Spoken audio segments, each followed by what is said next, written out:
For the next few minutes, I'm not just going to talk at you, I'm going to take you through something, an experience, a shift.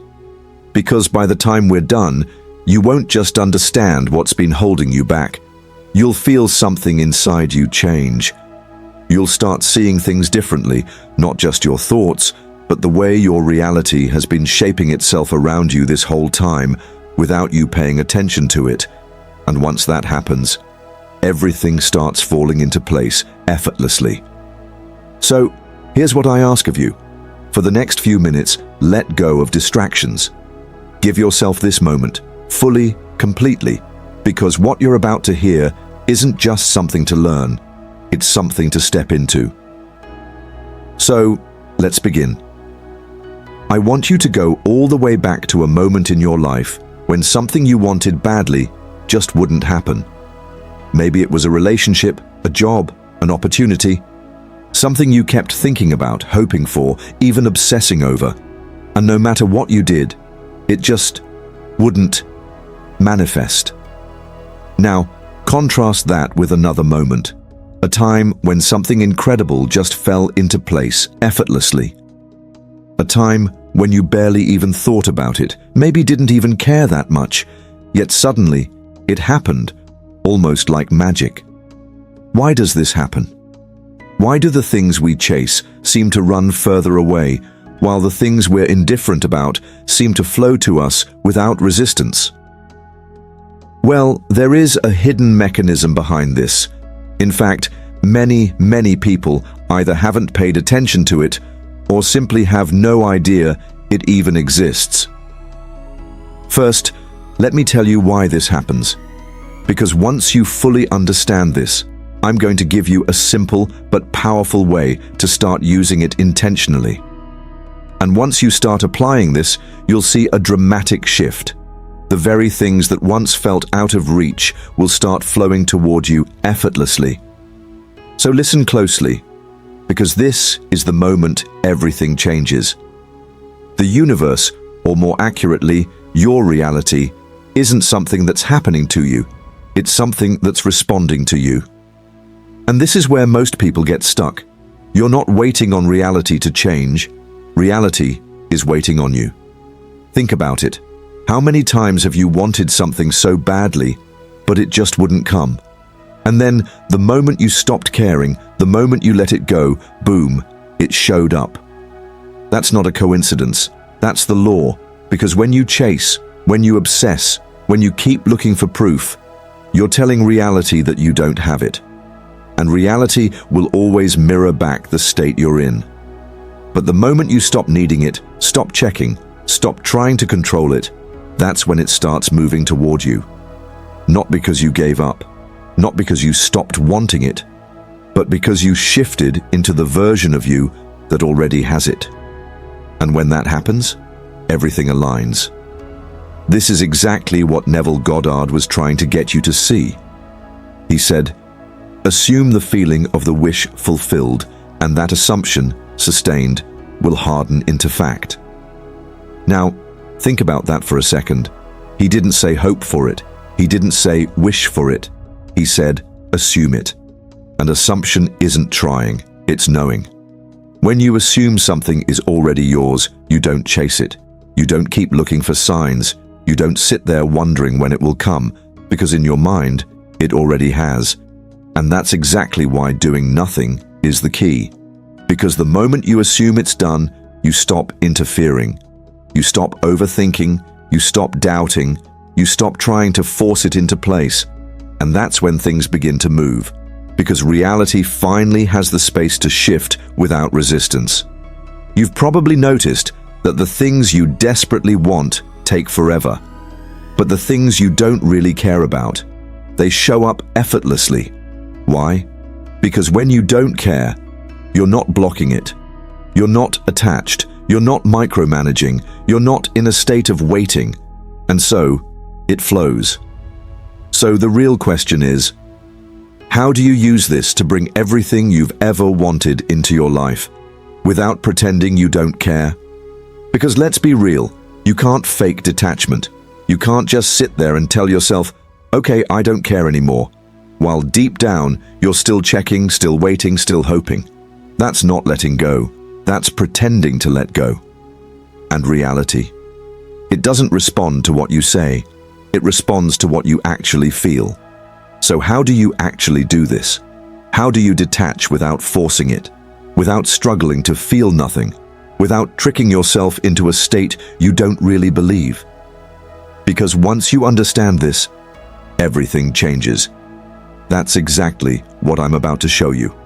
Stay with me. The first step. The very first step? Stop chasing. Right now, whether you realize it or not, you've been in "I need this to happen" mode.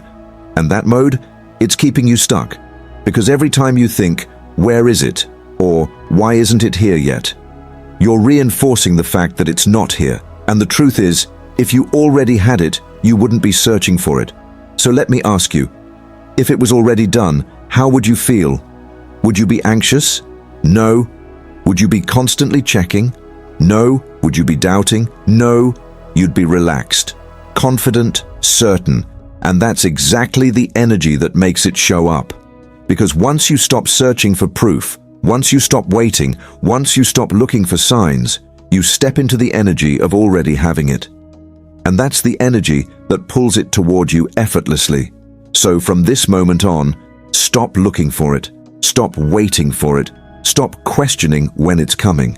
Instead, step into the energy of knowing. And the moment you do, everything starts shifting. Now, let me show you how to stay in this state without falling back into doubt. Stay with me. The second step. Now that you've stopped chasing, the next step is staying in the state of already having it without slipping back into doubt. And this is where most people mess up. Because at first, you might feel confident. You might feel like, okay, I've got this. I know it's already mine. But then, a few hours pass, a day, maybe two, and suddenly, that little voice creeps in. Wait, but where is it? That moment, that's the test. Because the second you start searching again, doubting again, checking again, you undo everything. You slip right back into the energy of not having it. So how do you stop that from happening? You make peace with not knowing when or how it will happen. Read that again. Because this is where the real shift happens. Most people can assume for a moment, but they can't let go of the timeline. They can't surrender the how. But if you can, you become unstoppable. Because the moment you stop obsessing over when it will come is the moment you prove to reality that you already have it. And when you're no longer chasing, no longer waiting, no longer desperate for signs, it has no choice but to show up. So from this moment forward, when doubt creeps in, do nothing. Let it pass. Let it go. Because when you can sit in that space, without reacting, without forcing, without needing, you step into effortless receiving. And that's when everything starts moving toward you. Now, let's talk about the final step, the part that locks this into place permanently. Stay with me. The third step. At this point, you've done the two most important things. 1. You've stopped chasing. You're no longer operating from a place of waiting, searching, or hoping. 2. You've stayed in the state. You've learned how to sit with uncertainty without breaking the energy of already having it. Now comes the final step, locking it in and letting it flow. And here's the key. You must make peace with the silence before the manifestation. This is where most people fall apart. Because after they stop chasing and settle into knowing, they expect an immediate shift. They think, okay, I'm doing everything right, so where is it? And that thought alone pulls them back into waiting mode. But here's what you need to understand. There is always a gap between assumption and reality catching up. That gap, it's not a delay, it's alignment. Reality isn't testing you, it's recalibrating itself to match your new state. So in this final step, your job is simple. Keep living your life. Stay in ease. Refuse to stress about it. Because when you can hold that energy, when you can sit in silence without scrambling to make something happen, it will come. And the best part? It won't just come. It will come in a way that feels effortless, natural, and even better than you imagined. So, from this moment on, when doubt creeps in, when impatience starts pulling at you, do nothing. Not because you don't care, but because you already know it's done. And once you can do that, you'll never chase again. Because everything you want will start chasing you. So now you know. Manifestation isn't about doing more. It's about allowing. The moment you stop chasing, stop checking, stop waiting, everything falls into place. You don't have to force it. You don't have to beg for signs. You don't have to wonder when or how. Because when you truly step into the state of already having it, reality will begin to shift to match it. And now, it's up to you. You can go back to overthinking, second-guessing, and waiting. Or you can do the one thing that changes everything: nothing. So here's what I want you to do. Type, "I let go and it flows" in the comments to lock this in. Declare it, feel it, let it be final. And if this resonated with you, like this video, subscribe, and share it with someone who needs to hear this. Because sometimes the most powerful thing you can do is nothing at all.